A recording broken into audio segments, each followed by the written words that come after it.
In the headlines, Zamfara State government directs residents to obtain guns against bandits.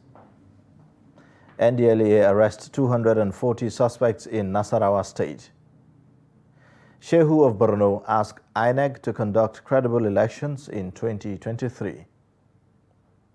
Away from Nigeria, police launch an investigation into the death of 22 young patrons found at a popular township bar close to East London City. Hello and welcome to Trust News Update. I am Ayuba Ilya. Thank you for joining.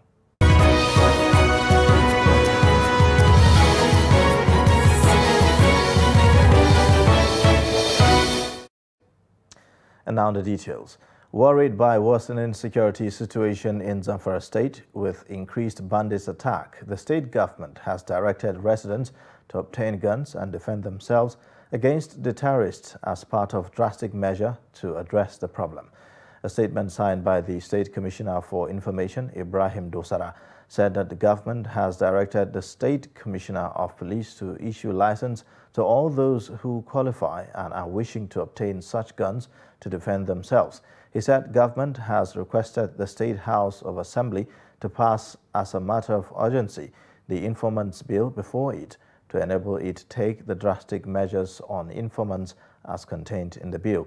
The statement also said that the government has ordered for the recruitment of 200 additional community protection guards in each of the 19 emirates of the state, making it 500 per emirate to increase their manpower and strengthening its force and capacity to deal with the terrorists.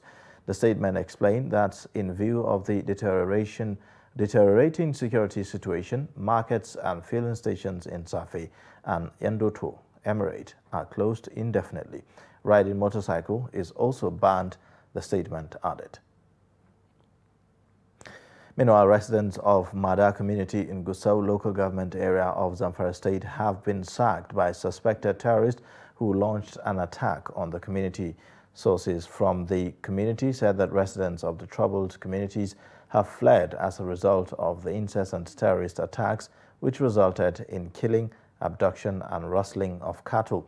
The locals said that the terrorists invaded the villages at about 5 p.m., firing sporadic gunshots at residents and abducted 3 persons in the process. The villages attacked by the terrorists were Gidang Bangi and Ruang Bore at Mada district of Gusau local government area.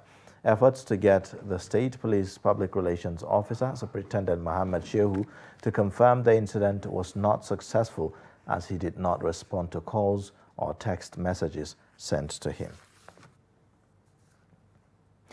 Catholic priest identified as Reverend Father Osia has been abducted in Ikagbigo community in Esako West local government area of Edo State on Sunday. The priest is said to be preparing for Sunday Mass when gunmen stormed his residence and whisked him away. The traditional ruler of the community, Brahma Alege, who confirmed the development, said that efforts were ongoing to get the priest released. He said that the police and the army, in collaboration with local vigilante, are combing the bush to ensure his release. As at the time of filing this report, Edo State Command Public Relations Officer SP Chidi Nwabo is yet to respond. Meanwhile, 2 suspected armed robbers have been killed in a shootout with police in Benin City, capital of Edo State. The command's spokesperson confirmed the incident, saying that other members of the gang escaped with injuries. The suspects were said to have robbed a filling station in Benin Metropolis on Sunday morning before heading for another location where the police engaged them in a duel. The chaplain of the Catholic Church in Kaduna Polytechnic, Vitus Borogo, has been killed in an attack by bandits. According to the church's chancellor, Christian Okeu Emmanuel, Borogo was killed at the prison farm, Kujama, along Kaduna-Kachia Road on Saturday. Until his death, Father Vitus, aged 50, was the chaplain of the Catholic community of the Kaduna State Polytechnic and the chairman of the Nigerian Catholic Diocesan Priest Association, Kaduna chapter. Most Reverend Matthew Manoso Ndagoso, the Catholic Archbishop of Kaduna, condoles with the immediate family. The NFCS family of the Kaduna Polytechnic and indeed the entire Kaduna Polytechnic community, and assures them of his fraternal closeness and prayers. Governor of Oyo State, Seyi Makinde, has approved the recruitment of additional 500 corps into the State Western Nigeria Security Network, codenamed Amotekun. A statement signed by the State Commissioner for Information, Culture and Tourism, Wasiu Olatunbosun, on Sunday in Ibadan said Makinde announced the approval during the monthly security meeting with chairmen of local governments, heads of security agencies, traditional rulers and other stakeholders in the state. The governor said recruiting new corps will enhance Amotekun's performance and further deepen the security architecture of the state. A former governor of the state, Rashid Ladoja, commended Makinde for being proactive in the area of security, which has greatly helped the state. Ladoja urged all stakeholders and members of the public to be vigilant and ensure safety of their lives. The Nasarawa State Command of the National Drug Law Enforcement Agency, NDLEA, says it has arrested no fewer than 240 suspected drug traffickers in the state. The narcotics commander of the agency, Peter Onche Odaudu, who revealed this at the grand finale of the 2022 United Nations International Day Against Drug Abuse and Trafficking in Lafia, the state capital, said that the command seized about 251 kilograms of illicit drugs in the state. The report. NDLEA boss said out of the total numbers of drug suspects apprehended from January to June 20, 2022, 235 were males, while 5 were females. Speaking on this year's theme, addressing drug challenges in health and humanitarian crises, the commander revealed that the command successfully prosecuted and secured 37 convictions of the defendants before the Federal High Court, noting that many cases are ongoing at various stages of trials. As you're already aware, June 26th of every year has been set aside by the United Nations for all member nations to commemorate the UN Drug Day. The essence, which is to afford all countries an opportunity to appraise their counter-narcotic efforts in the past year. This appraisal will then reveal the weak areas that need to be improved upon and the areas of strength that must be sustained. Odudu appreciated the Chief Executive Officer of the NDLEA, Brigadier General Muhammad Buba Marwa, retired, for the engineering of the agency, adding that its infectious optimism and leadership style has restored dignity. Given the position of Nasarawa State as having the second highest drug prevalence rate in the north-central geopolitical zone, only behind Kwara State, there is a heightened urgency for a concerted effort from all and sundry if the rampaging drug monster is to be tamed. In his goodwill message, Governor Abdullahi Sule, represented by his Senior Special Assistant on Primary Health Care, Mrs. Margaret Elayo, cautioned youths across the state to desist from drugs and illicit trafficking of drugs, appealing to them not to indulge in anything inimical to their future and face the studies squarely. His Excellency is aware,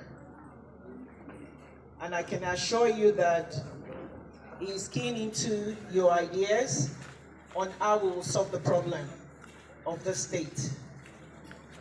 Because as much as it affects every one of us, the whole idea is to have a great man like yours to be here and to be fighting for this cause.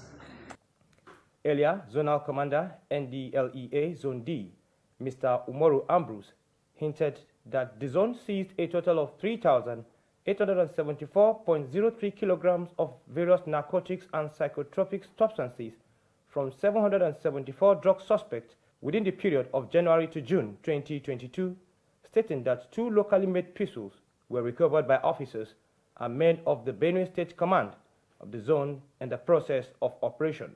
To call on the general public, traditional rulers, corporate bodies, non-governmental organizations, prominent individuals in the zone, educational institutions, the media, to get actively involved in curbing the menace of drugs in our various states. This will ultimately help in addressing the already health challenges and humanitarian crises in our nation and indeed across the world. In a related development, a Brazilian returnee, Iguedum Uche Benson, has been arrested by operatives of the National Drug Law Enforcement Agency, NDLEA, at the arrival hall of the Murtala Mohammed International Airport, Ikeja, Lagos, with pellets of cocaine concealed in his private part. Iguedum was nabbed at the Lagos airport on Monday, 20th of June, upon his arrival on Ethiopian Airlines from Sao Paulo, Brazil, via Addis Ababa. This report brings us an update on the activities of the NDLEA in the last week. Preliminary investigations revealed the suspect had swallowed 50 wraps of cocaine before departing Brazil and excreted 48 pellets in Addis Ababa, where he handed them over to another person. He, however, claimed he was unable to excrete the remaining 2 wraps at the hotel room in Addis Ababa before boarding his flight, but later excreted them in the aircraft during the flight from Ethiopia to Lagos. The NDLEA on Saturday night arrested a drug kingpin, Onyekachi Chukwuma MacDonald, who was behind attempts to export 40 parcels of methamphetamine, popularly called Mpurummiri locally, to London through the narco export shed of the Lagos airport. Onyekachi was arrested at Manokola Estate, Alukoko area of Lagos, at the weekend, 3 weeks after his Mpurummiri consignment weighing 2.05 kilograms was intercepted at the airport and his freight agent, Peter Christopher Anikon, arrested on 7 June. Similarly, the NDLEA seized another consignment of 2 kilograms Mpurummiri at a courier house in Owerri, Imo State. The cargo seized on Wednesday, 22nd June, had Ankara and lace fabrics in which 2 cylindrical cellophanes containing the drug heading to Hong Kong were concealed. Also, at the Lagos airport, NDLEA operatives on Friday, 24th June, intercepted 500,000 tablets of tramadol 225 milligram packed in 10 cartons and labeled Trama King, imported from Karachi, Pakistan on Emirates Airline. The consignment, weighing 407.60 kilograms, was seized during a joint examination with customs and NAFDAC officials. On the same day, a Dubai, UAE-bound passenger, Alegbeleye Taiwo, was arrested at the departure hall of the Murtala Mohammed International Airport with 40 ampoules of pentazocine injection. Meanwhile, 2 kingpins behind the importation of 2 recent drug consignments from Canada, concealed in vehicle containers through the Tinkan Seaport in Apapa, Lagos, have been arrested by NDLEA operatives. One of them, Boyega Ayola Elegbeji, was arrested at his house in Lagos on Wednesday, 22nd June, for importing a 40-feet container containing 33 parcels of cannabis indica, also known as Colorado, weighing 16.5 kilograms. The second suspect, Sunday Joe Oyebola, was arrested on Thursday, 23rd June. Chairman, Chief Executive of NDLEA, Brigadier General Muhammad Buba Marwa, retired. In a statement signed by the Director Media and Advocacy, Femi Baba Femi, commended the officers and men of the Murtala Mohammed International Airport, Tinkan Seaport, and Imo State Command of the agency for the drug seizures and arrests, and urged them to remain focused in the task of ridding the nation of illegal drugs. You're watching the news update on Trust Television. Coming up shortly. How swarm birds, locusts pose threat. Details and more after the break. Join us again. Times have passed, and with it so many things that once were our visual delights. Technological advancement has brought about tremendous changes in the way and manner media deliver content to its audience. As it continues to reposition itself to serve you much better, Media Trust Limited is rebranding its logo and visual identity to reflect our current vision and futuristic drive. We have spread our tentacles beyond the pages of the newspaper to the digital space.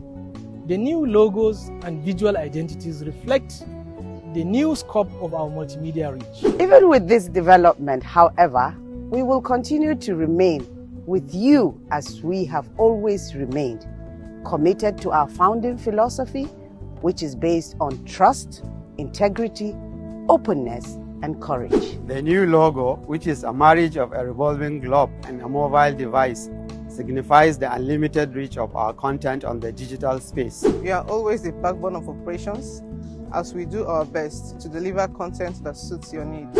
When you see a new trust title or platform in the next few days, therefore, do not be alarmed. We remain committed to you and will continue to serve you through fair and responsible journalism.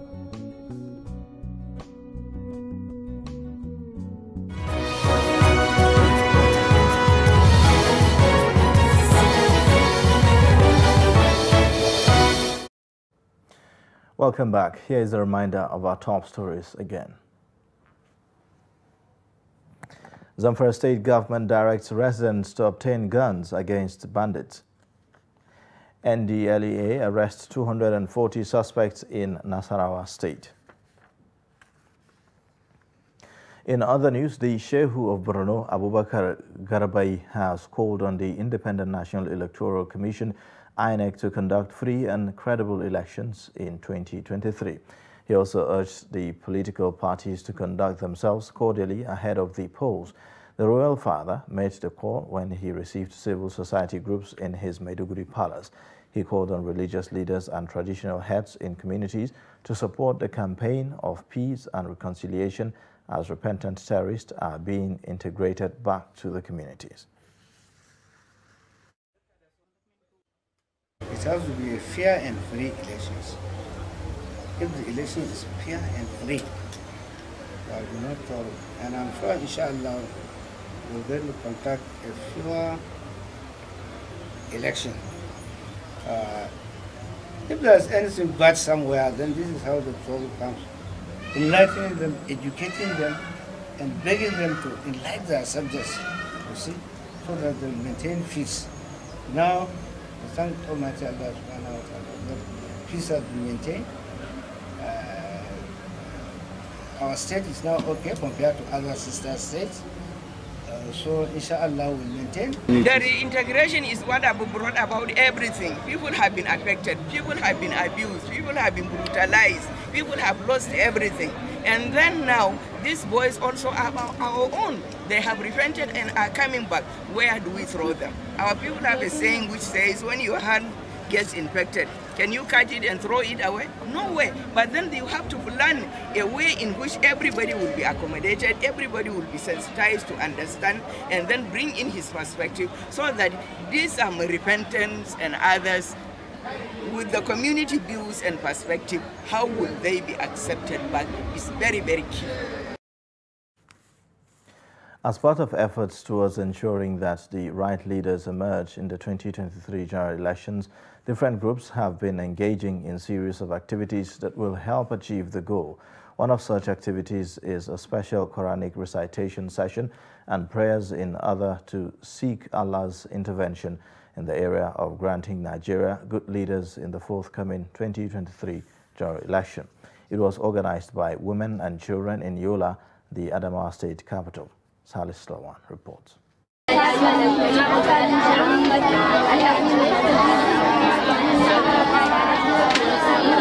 This is the beginning of the recitation of the complete 114 chapters of the Holy Quran, as well as several prayers.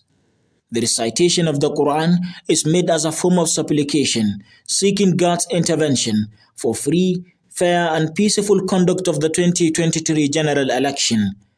The women who converge at an Islamia school explain that whenever there has been conflict, women and children have been known to suffer disproportionately during and after war, hence the need for the prayers.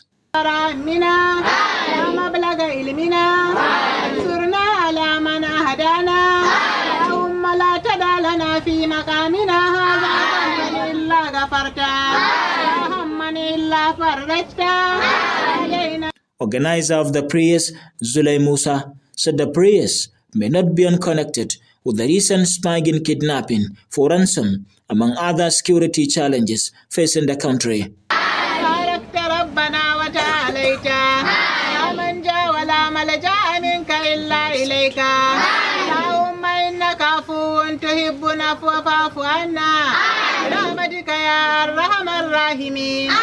Zulay stressed that more than ever before, Nigeria needs God to bless the country with leaders who will better the lives of citizens and tackle the insecurity.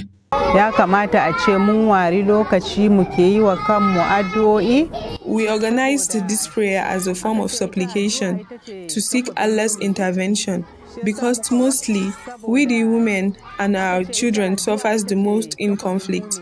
That is why we deemed it fit to organize the prayers for God to help us select the right leaders for Nigeria in the forthcoming 2023 election. Women and children are often the most vulnerable and prone to being hit the hardest in conflict. They are hopeful that this prayer will help reduce the impact of violent conflicts on them. From Yola, Salis Lawan, Trust TV News. Women have been urged to come out en masse and participate in the continuous voter registration with a view to preparing themselves to exercise their civic rights in the 2023 general election. The APC National Women Leader, Dr. Betta Edu, made the call during the flag-off of the empowerment of 700 women farmers and petty traders in Maradun local government area of Zamfara State with cash to improve their farming activities and businesses. The report. The APC National Women Leader, Dr. Betta Edu, said she is in Zamfara State to flag off the women wing of the party National Women Empowerment Program, aimed at making women financially stable and independent.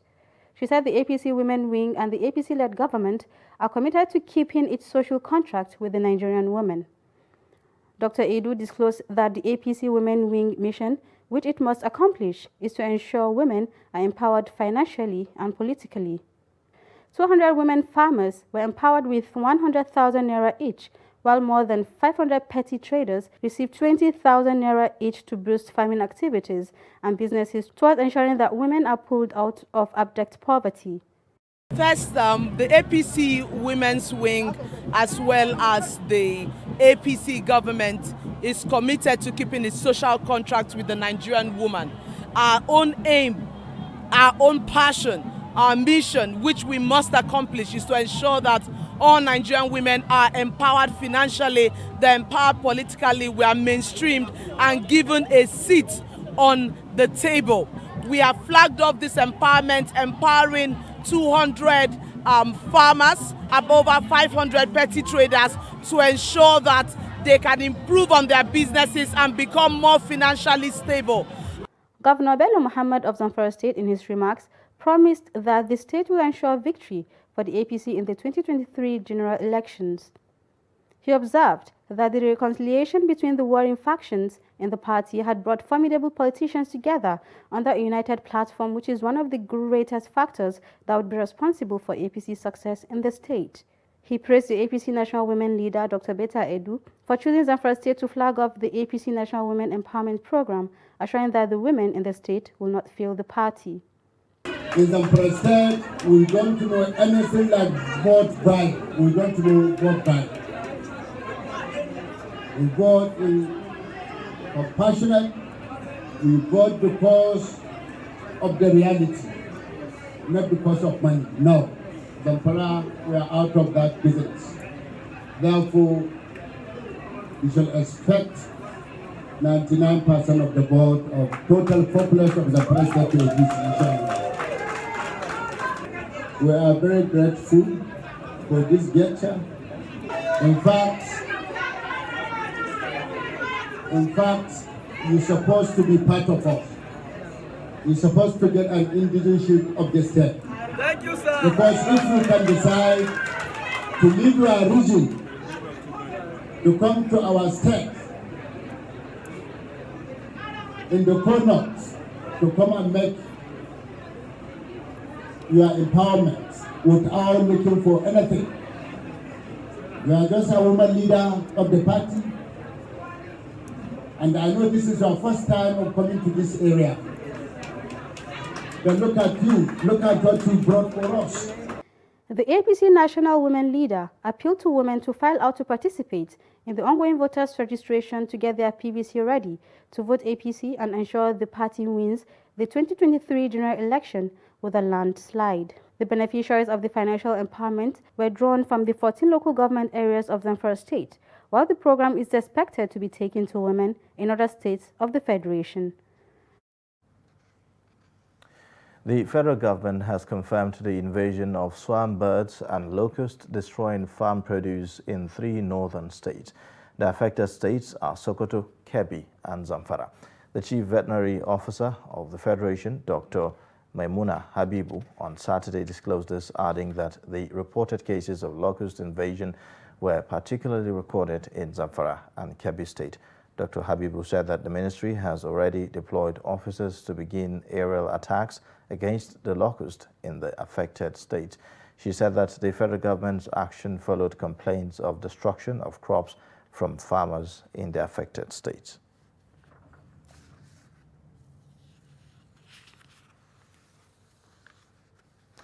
Now, away from Nigeria, at least 22 people between the ages of 10 and 20 have been found dead at a nightclub in a township in South Africa's southern city of East London. Spokesperson for the Eastern Cape Provincial Health Department, Siyanda Manana, said on Sunday that the bodies will be transported to state mortuaries and immediate autopsies will be carried out to know the probable cause of the death. Brigadier Tembinkosi Kinana said police were alerted by members of the public to the incident scene at Scenery Park, about 3 kilometers from the city center. And that's a wrap on Trust News Update. Watch more via all our social media platforms and also connect with us via our YouTube channel. I am Ayuba Ida. Thank you for watching.